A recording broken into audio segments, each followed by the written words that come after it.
अध्याय 1 श्लोक 11 भागवत गीता। अयनेषु च सर्वेषु यथा भागम् अवस्थिताः भीष्मम् एवाभिरक्षन्तु भवन्तः सर्व एव हि। अनुवाद। आप सब लोग अपने अपने मोर्चों पर दृढ़ता से स्थित रहते हुए ही पितामह भीष्म की चारों ओर से रक्षा करें। व्याख्या। दुर्योधन अब अपनी सेना के सभी योद्धाओं का मनोबल बढ़ाने के लिए कूटनीतिक वार्तालाप का उपयोग कर रहे थे।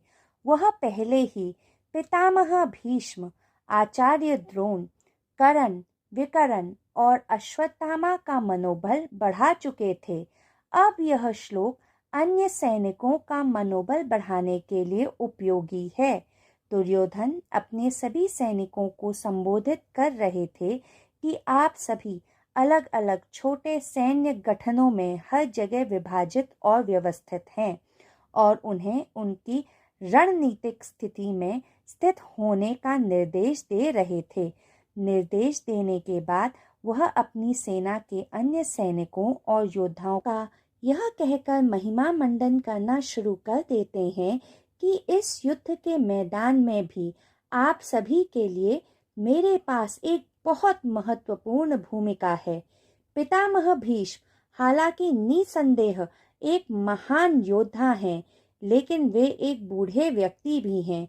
इसलिए जब वे युद्ध में एक तरफ से अपने प्रतिद्वंदी से लड़ रहे होंगे, तब आपको अन्य ओर से उनकी रक्षा करनी होगी। हालांकि अधूरे मन से ही सही, दुर्योधन को पूरा विश्वास था कि पितामह भीष्म और आचार्य द्रोण इस युद्ध में उनका साथ देंगे। उन्होंने द्रौपदी वस्त्र हरण के दौरान मौन रहकर दुर्योधन के समर्थन का प्रमाण दिया था। दुर्योधन पितामह भीष्म और आचार्य द्रोण का महिमा मंडन यह सुनिश्चित करने के लिए कर रहे थे कि अगर उनके हृदय में पांडवों के लिए रत्ती भर भी दया और प्रेम बाकी है, तो वे अभी उसका त्याग करें और अपनी जी जान लगाकर यह युद्ध लड़ें। इस श्लोक से हम सभी को यह सीख मिलती है कि हम जिसके साथ जुड़ते हैं, हम उसके समान हो जाते हैं।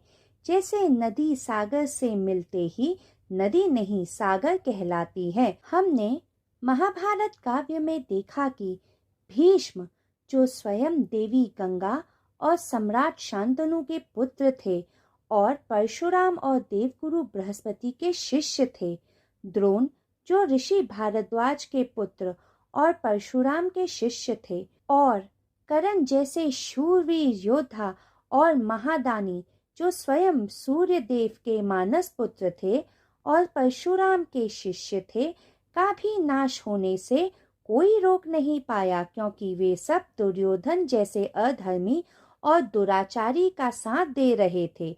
इसलिए हमें कभी भी अधर्मी और दुराचारी लोगों से जुड़ना नहीं चाहिए, क्योंकि वे ना तो केवल अपने कर्मों के कारण अपने पतन का सामना करते हैं, बल्कि अपने संगी साथियों के पतन का कारण भी बन जाते हैं।